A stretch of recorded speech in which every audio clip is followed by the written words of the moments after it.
Do you have a favorite cybersecurity joke that you're willing to tell? No, I don't have a lot of cybersecurity jokes. I got to work on that. You want to hear one? Yeah, sure.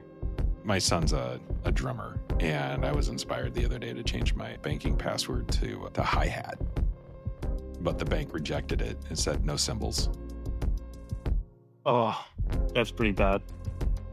Welcome to Threat Vector, where Unit 42 shares unique threat intelligence insights, new threat actor TTPs, and real-world case studies. Unit 42 has a global team of threat intelligence experts, incident responders, and proactive security consultants dedicated to safeguarding our digital world. I'm your host, David Moulton, Director of Thought Leadership for Unit 42.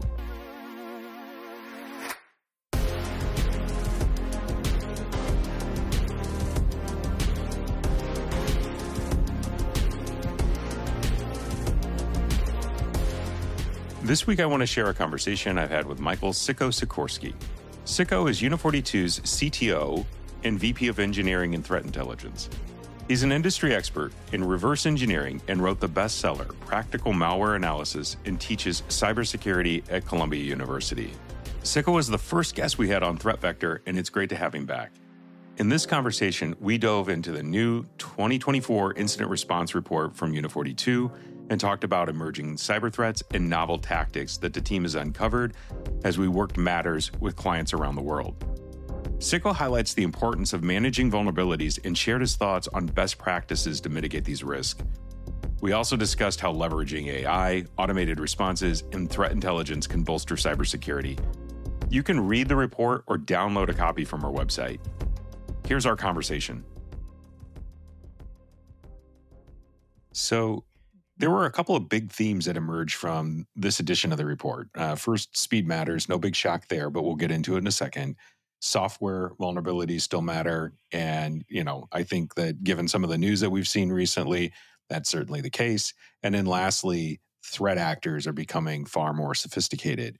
Let's start with that first theme about speed. In the incident response report, the speed of data exfiltration seems like it's ramping up. The median time between compromise and exfiltration was 2 days in 2023, down from 9 days in 2021. And nearly half of all breaches in 2023 led to data theft in under 24 hours. But when I read that, it shocked me a bit. What's the biggest takeaway for organizations trying to shore up their defenses against these quick strike attacks? Yeah, I think it's really becoming challenging for organizations that they need to make sense of this really quickly, right? If they're gonna get data off your network and exfiltrate in a day, that's really fast. I remember when I started doing incident response a long time ago, I'd go in and the threat actor had been there for a year and they still hadn't exfiltrated or even figured out where the thing is that they wanted to exfiltrate. So the time before the threat actor got access to the things they wanted just could take a really long time. But now what's happened is people are really starting to centralize their data like never before, right? Cloud came out, people started unifying in one place. They don't have networks that are kind of messy from the perspective of the data is all over the place. It's more easily accessed across the network or to the customers and more scalable. But in doing so, that kind of centralized everything and made it a lot easier for attackers to, once they get access to one thing, they're able to get out with everything they need. And in a ransomware case we worked this past year, in less than 14 hours, the attackers gained access to the org, exfiltrated terabytes of data, and then deployed ransomware to 10,000 endpoints, all in 14 hours. I mean, the amount of time you have when you're talking about that, this is a large customer. You got to realize what's happening very quickly and realize when you need to pull a siren and start executing and defending yourself. And I think the fact that there's just so many alerts and people are so buried by the amount of data they're getting from security products. It's really important to start including things like AI and automation and orchestration to make sure that you're able to sift through the noise, figure out what's important so you can respond super quickly to lock things down. I also think it's really important to figure out what are your crown jewels? What are the things the attacker is going to go after, right? Like when I look at ransomware, extortion cases that we've worked, a large amount of them, it's all about that data that they're after, right? Because if they can get your data, steal it, you're going to, and if they encrypt it, you're going to want it back if you don't have proper backups. Let's say you do have proper backups, Well, they're going to then threaten you because they took it off the network and they're going to say, we're going to release this data and you're not going to want that to happen because your customers, your patients, your employees are going to get their information leaked. And that's going to be a problem for your business. What are you willing to pay for that? So what you need to do is really hyper focus around protecting the things that matter most, right? Because you at the end of the day, everybody gets hacked. Your day, if it hasn't come yet, it will come. It's a matter of when that day is going to come, and you need to be prepared. Which means you also need to set up a defense on your crown jewels, the things that matter most, which is typically your data. And so, how are you protecting that? How are you monitoring it at a level that is above and beyond anything else you're doing anywhere else? Because that is going to enable you to know when something has gone awry. Siko, you mentioned AI and automation, and I'm wondering, are you noticing in our clients a difference between the haves and the have-nots when it comes to AI and automation? Maybe those that are leveraging AI and automation having smaller impacts or much faster response times? Absolutely. I think the organizations that have more are more mature and have adopted this more quickly, right? Instead of just dumping piles of alerts to a single place and having individuals sift through them to a point that they'll never make it through. It's definitely run into that time and time again where we're doing incident response case. We come in and a lot of the information that would have alerted them that there was a problem is there. So it's not necessarily like, hey, they don't have the information they need to know that something bad was happening. A lot of times that information's there. We're able to see it once we go in and really sift through it at a much lower level, like you would do as an incident response team, which means that they didn't have time for it. They dismissed it thinking it wasn't that important, or they didn't stitch things together. So that's another thing we really focus on with our technology is like, how do you stitch things together? Like what you see on the network versus what you see on the host. Are those one and the same? You stitch them together into an incident. It's a lot easier for you to review, figure out what's really going on and make sense of it. Versus if you just see those things by themselves, and you're just clicking through, like, is this important or not? It's harder to make sense of. So absolutely, we're seeing a big difference in sort of the haves and have-nots when it comes to cybersecurity in general. Let's talk about investigations where Unit 42 was involved and we saw payment was made. In cases investigated by Unit 42 where payment was made, 82% involved data theft and harassment was involved in 27% of the matters. With these realities, how should organizations cope with the evolution of data threats and harassment? Yeah, and that's actually up from the year before. So last year we put out a report that where that trend started, and now it's just gotten really heavy, right? Like you mentioned, 82% of the times where we see ransomware extortion happening, data theft is included. Meaning, in the early days of ransomware, they came in, encrypted everything, and then asked you to pay for the key to get your data back. Now, 82% of those times they're stealing your data first before they do the encryption. And sometimes we're not even seeing them even bother with the encryption at all. They just steal the data and then start threatening you with what they're going to do with that data. And if your whole business is data, which is very common, especially when we look at like the top industries hit, one of the top industries is high technology, which means data is a huge part of that, right? And so they're going after these entities where data is very critically important, and they're stealing it. And the real reason they're doing that is because people have gotten better at having backups than ever before because they realize that, hey, I need to actually be backed up. They need to be backed up so that they can recover from a ransomware attack, of course, but it's also because they're not going to get insurance. They're not going to get a good policy written to them if they're not proving that they can recover from an attack of a ransomware attack. So this forced the threat actors to pivot and start saying, well, how can I still get paid? Well, I can still get paid even if they don't pay me on encryption if I steal the data. And then what happened is that even became a thing where people weren't paying on. And that's where they've started gone into what I describe as a dark place where they started harassing people. And it's gotten pretty nasty out there where, harassment is up. It's up to 27% of the time of cases we're doing. So for us, it's like almost every single week we're seeing some sort of harassment. This could be anything from the CEO is getting harassed directly. We've seen spouses of C-level executives get text messages from threat actors, flowers sent to their house. I mean, that level of harassment. We've seen employees get harassed. We've seen customers get harassed where they're pretending to be the company. And we've seen people say, hey, if I'd known this harassment was going to be at this level, I would have paid a long time ago. We even had a healthcare organization get a hit and ransomed. And the threat actor actually reached out to the patients and said, you could pay us $3 to see what data we have and then $50 to get it removed before this all gets leaked. While at the same time, they were asking the healthcare entity to pay millions. So they're really stooping to a low level where they're willing to go after schools, hospitals, and others like never before. And then that level of harassment, like I said, year over year has gone up. And we don't sense that's going to stop anytime soon. Do you have any recommendations for how to deal with the harassment, best practices to put in place, ways to add this to your playbook? I think it's really being prepared, right? Like taking the time to think about what happens to this data if it is stolen and somebody has it in their hands. What is our playbook to deal with that? What is the value of it to us? What happens if they leak it? What could they do with our customer data? What could they do with our patient data? Could they do with our employee data? Thinking about all those different scenarios and being ready to what to do there. And I think another is making sure you have a good partner who knows the threat actors really well.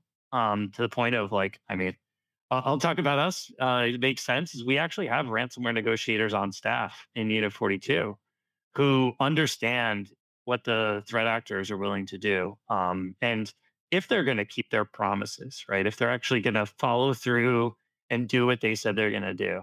And because we are involved with them a lot of the time, they know that they might see us again in another negotiation. And we know what to expect from them, right? We know if they're just going to leak your data anyway, in which case, that advice, knowing that the threat actor is going to leak it anyway, means that you can prepare when that day inevitably comes. Obviously, it's about stalling them at that point if you know they're going to do it anyway, and then how to make sense of it. And one of the things we're actually able to analyze with this incident response report we're putting out is how often do they keep their promises? So in 68% of the time, they kept their promise, when I saw that stat, I actually thought to myself, I thought that was pretty low. Because when we looked at it, 21% of the time, they did not keep their promises. And meaning that even though they said they weren't going to leak the data, they still did after the ransom was paid. And these threat actors, specifically the ransomware gangs, they have a reputation to uphold on multiple fronts to stay in business. We saw 25 new ransomware groups emerge in 2023, and really for them, it's really about their reputation. Like so, and when I see multiple angles of their reputation, one is, do they pay out for access? So somebody might hack someone, use a vulnerability to get in. They then take that and they sell access to the ransomware gang, who then gets the cryptocurrency payment and actually executes the ransomware, everything else. But then they got to pay that person for the access. How often and how properly do they pay? That's part of their reputation. The other angle of their reputation is when someone does pay them, how often is it over? Right? How often is I pay that ransomware gang? They stop right there. They don't leak. They don't do anything else with it. And those two reputation scores really do dictate which of the ransomware gangs become the most popular.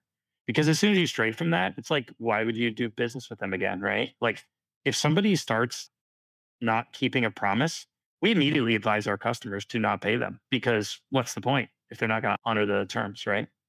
Absolutely. If you know somebody's not going to honor their word, especially in a high stakes ransomware negotiation, why would you continue to work with them? So let me shift a little bit. Siko, Unit 42 found that the use of wipers and data destroyers were up 5x year over year. How does this feed into the evolution of the attacker methods that you've been talking about? Yeah, I think a lot of the wiper activity we've seen, so when we say it's up across the board. So a lot of that is seen through the threat actors that are more nation state focused. So, and obviously we're dealing with a lot of wars and geopolitical situations around the world, to a point that we have virtual war rooms set up for at least 3 to 4 of them right now that are just highly active, and we're seeing nation states really be willing to deploy them in order to cause damage and impact others' ability to do business. A lot of this is against, critical infrastructure or things they perceive as the equivalent of critical infrastructure, and really focusing there. We've also seen these types of technologies deployed when people just want to remove evidence of what they did, right? So if they did something to get onto a network, got the data off the systems, and they're not actually going to deploy ransomware, they might just run some wipers to kind of cover their tracks. And if they've already made out with the data, they can still use that against the organization, but then obscure the things that they did do on the network. According to Unit 42 research, software vulnerabilities are now the top initial access vector, scooting ahead of compromised credentials and phishing attacks, which is really a game changer. I'd like to hear your thoughts on what's driving this shift and how companies can stay one step ahead. Yeah, I think in 2023, when we look back, it really was that year of this steady cadence of just massive vulnerabilities that are exploited at an unprecedented scale. I think there's a few factors leading to that. I think these vulnerabilities, the threat actors are able to latch onto them and leverage them very quickly. We saw the Clop ransomware gang jump onto the Move It vulnerability and expose thousands worldwide and implement ransomware against a ton of them, becoming one of the most prolific gangs of 2023 just off that alone. We saw a lot of, external facing products that, that had 0 days and organizations did not patch. We saw the Citrix vulnerability that was huge. We saw the Cisco vulnerability. Uh, Confluence was another big one. We're talking tens of thousands of devices exposed.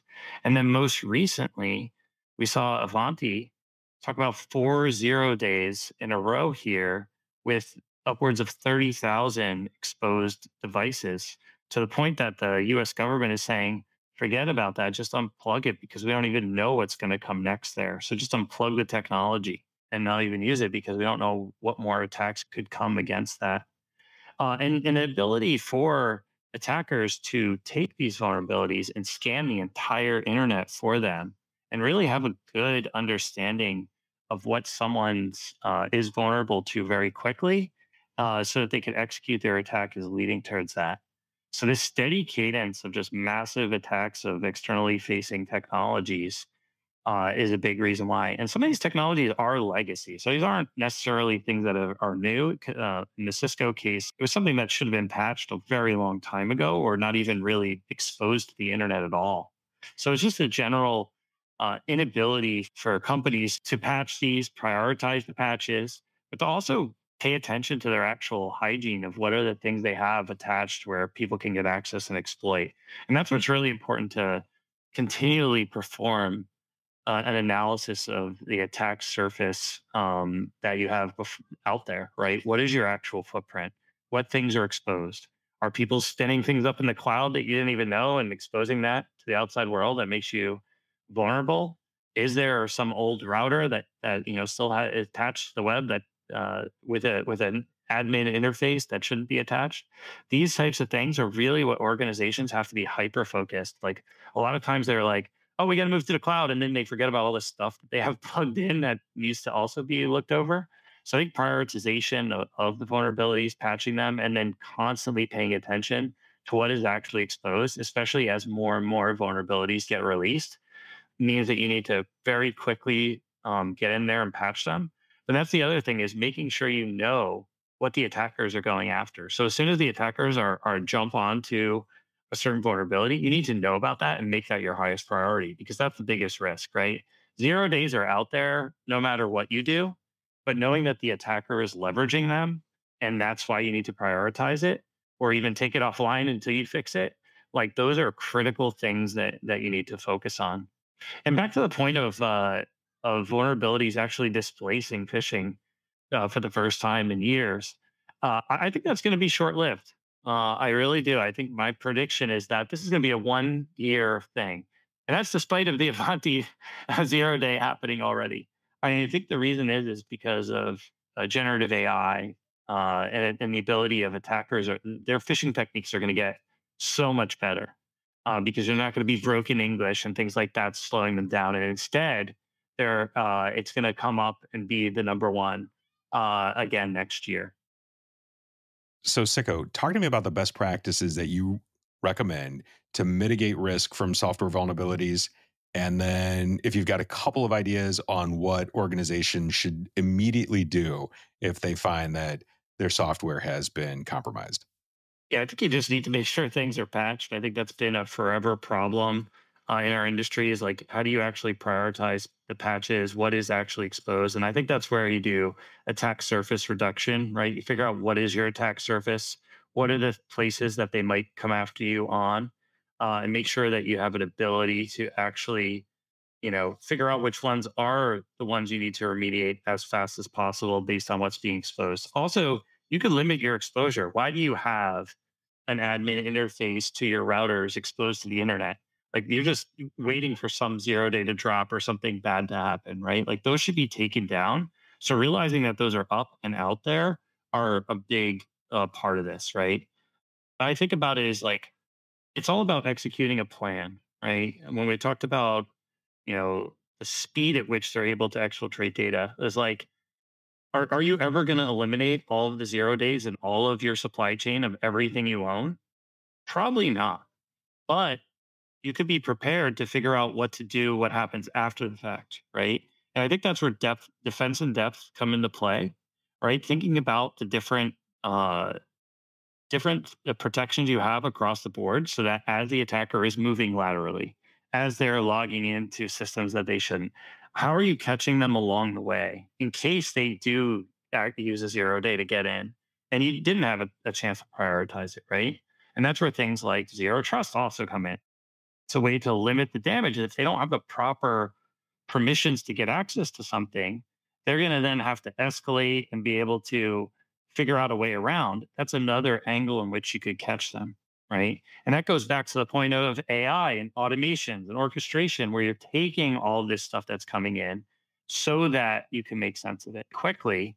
And I think the last thing is, what is your plan, your incident response plan? So we talk about the Avanti 0 days that came out. Is you probably know if you got hit or not. But what is your playbook after that? What are the different things records you're going to pull? What are the different logs you're going to pull? What are the different things you're going to analyze? Who are you going to talk to about it to get their perspective on what are they seeing in attacks that are also going on?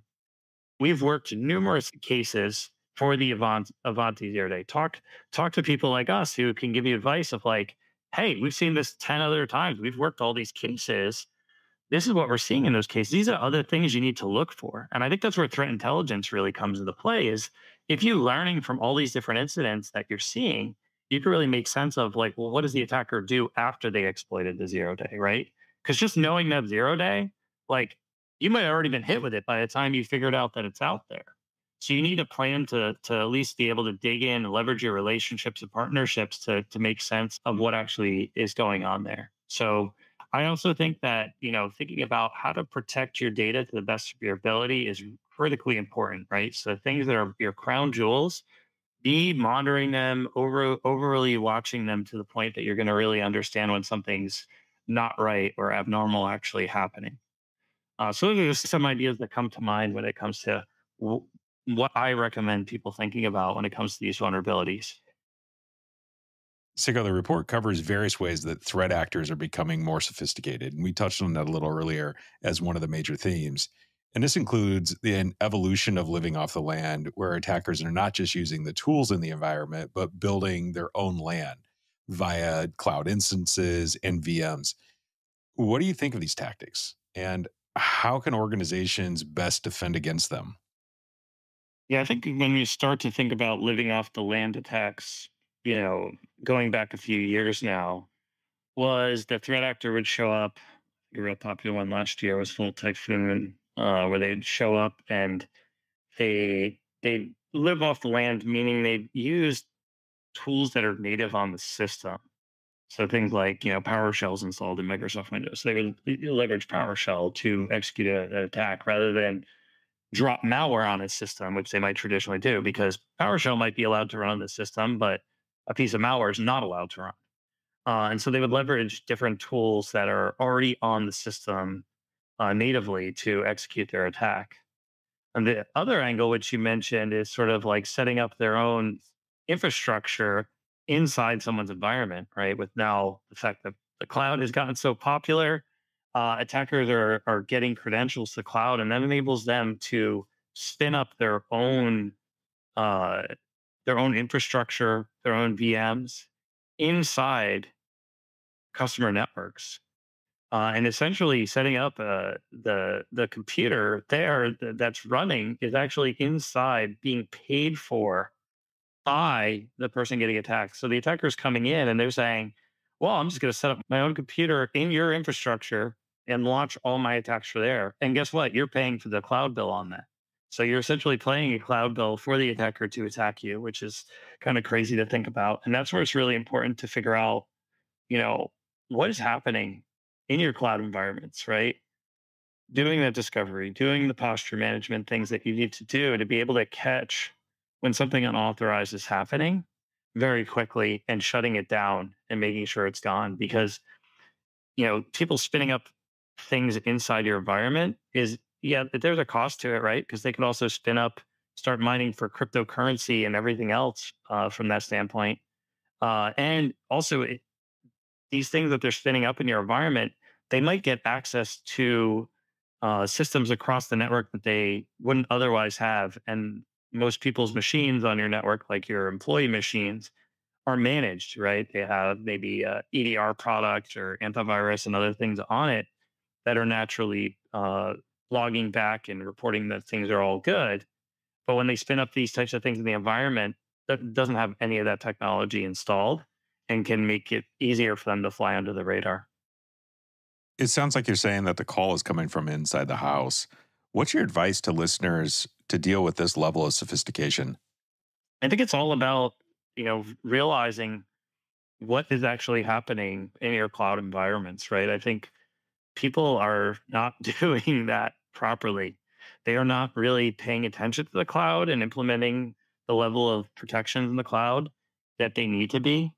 The amount of cloud incident responses that we're responding to continue to go up year over year. I think, last year it was, 6% of IRs we went to. Now it's already 16% of IRs. And that trend is just going to keep going up and up as more environments and more IRs involve the cloud directly.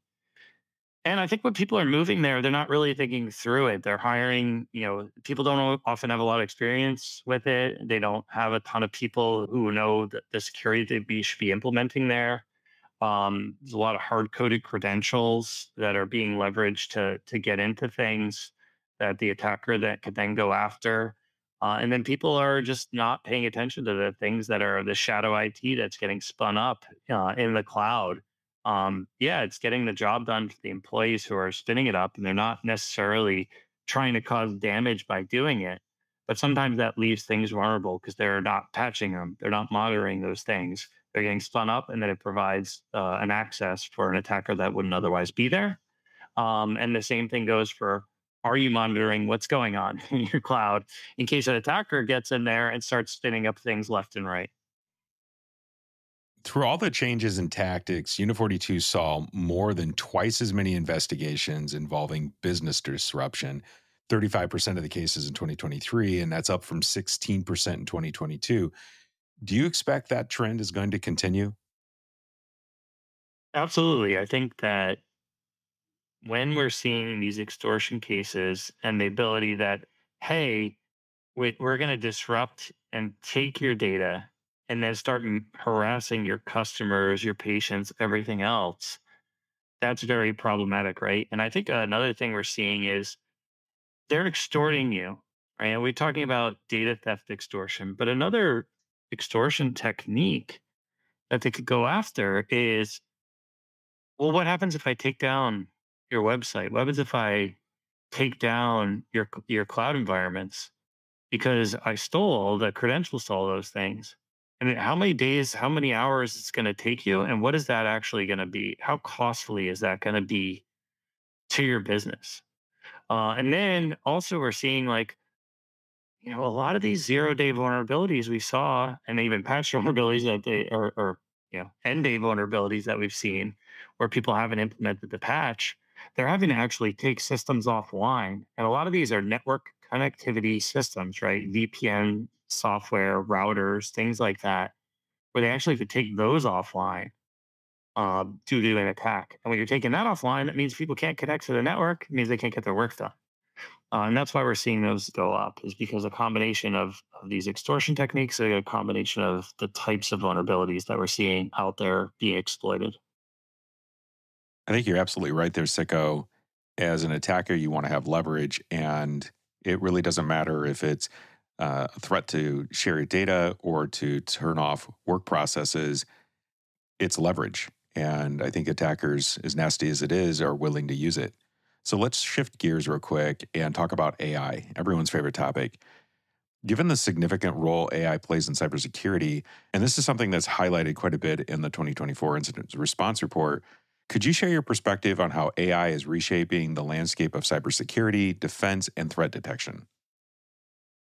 Well, I think AI has been reshaping that landscape for a very long time. Right? I think a lot of companies like ours have been investing in AI for quite some time, and I've personally been doing research for the detection and classification of malware using AI for well over a decade, and I think it's really focused on you know, it's really coming to be in the popularity because of things like ChatGPT. And I think that'll enable people to learn things more quickly. I mentioned attackers will leverage it to make their phishing attacks better.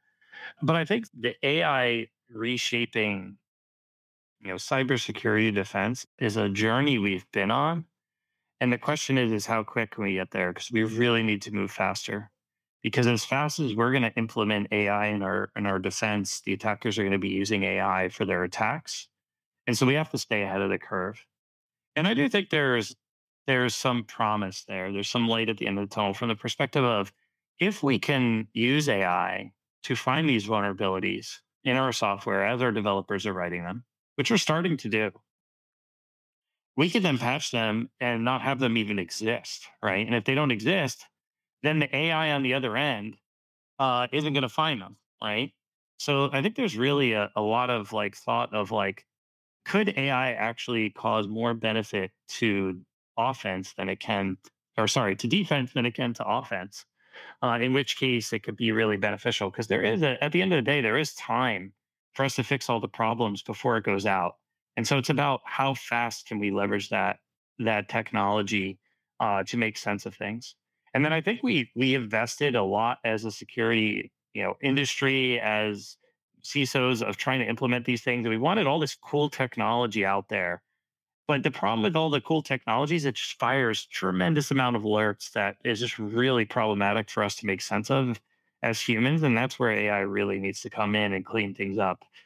Because, we can't possibly have a human respond to the billion alerts that are coming in a day, right? We need that summarized and turned into just a few things they action and dig into and actually try and figure out if there's something more to it. Sicko, give me some insights on why the Unit 42 team spends the time and effort to produce these types of threat reports. Yeah, it's really important to take a look at the trends of what you're seeing across periods of time so you know how the threat actor is adapting.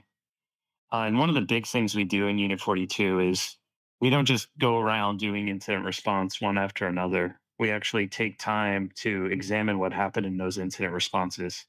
Sometimes that goes as far as staffing a threat analyst on an incident response so that they're sitting there side by side with the incident response team, digging in, providing support of saying, hey, we saw this threat actor, 3, 6 months ago, whatever it might be. This is what they did. So you should look for these things. And this is what they're known to do after that. And then also learning from the experience. So by learning from our experiences as we do incident response over a long period of time, we can really glean a lot of information about how the threat actors themselves are evolving.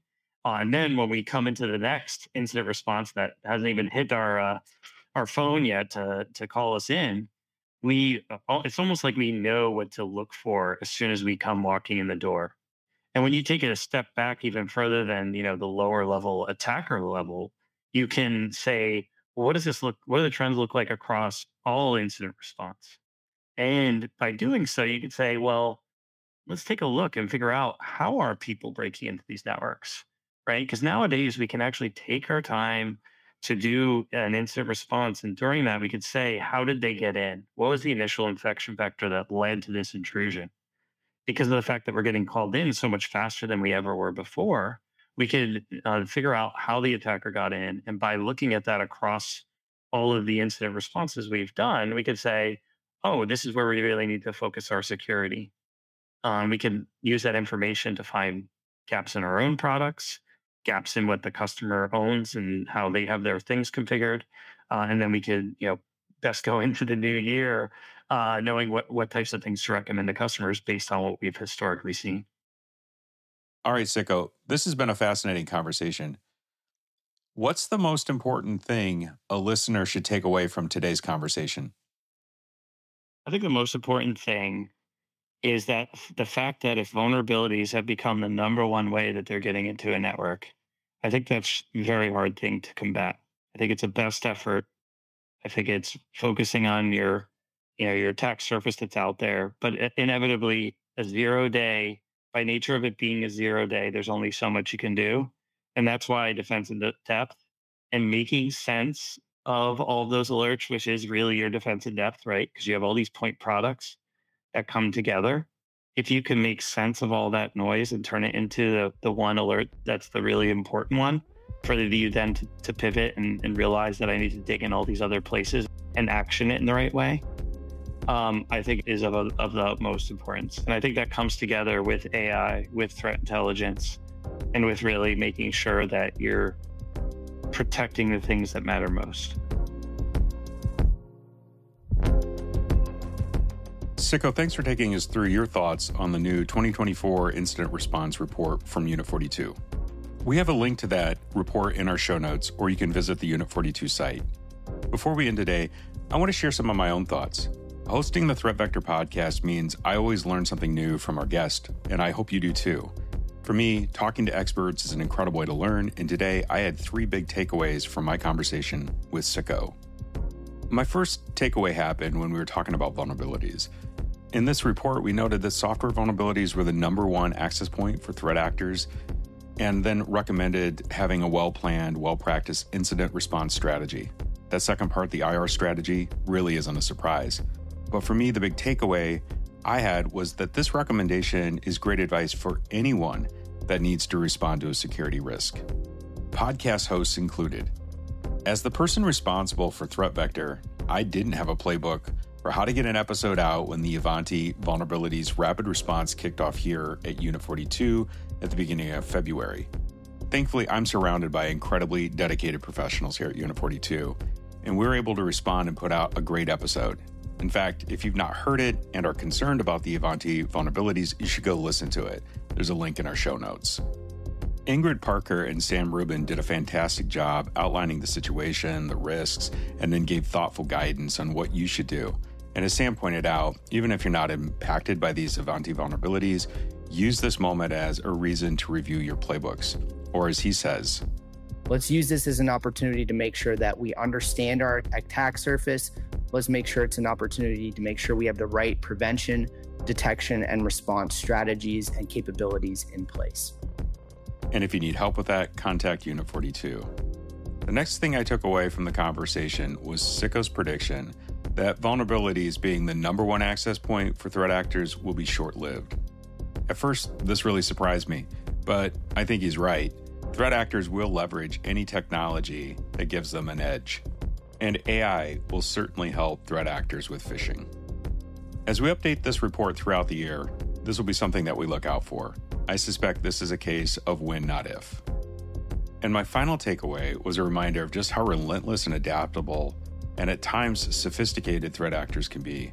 The part of our conversation where Siko explains how some threat actors are using the victim's own cloud environment for their activities really was adding insult to injury. It's frustrating to know that some victims are paying the bill to be attacked. I know my counterparts on our threat intelligence teams and in our consulting groups are helping clients deal with these realities all the time. If you need help dealing with a sophisticated threat actor, or maybe you're like me and have recently been reminded that you should have an incident response playbook, you should talk to the professionals in Unit 42. I want to thank Siko again for taking us through this report and its findings here on Threat Vector. We'll be back in 2 weeks with Jacqueline Wadajka for a deep conversation on the SEC's cyber rules. Until then, stay secure, stay vigilant. Goodbye for now.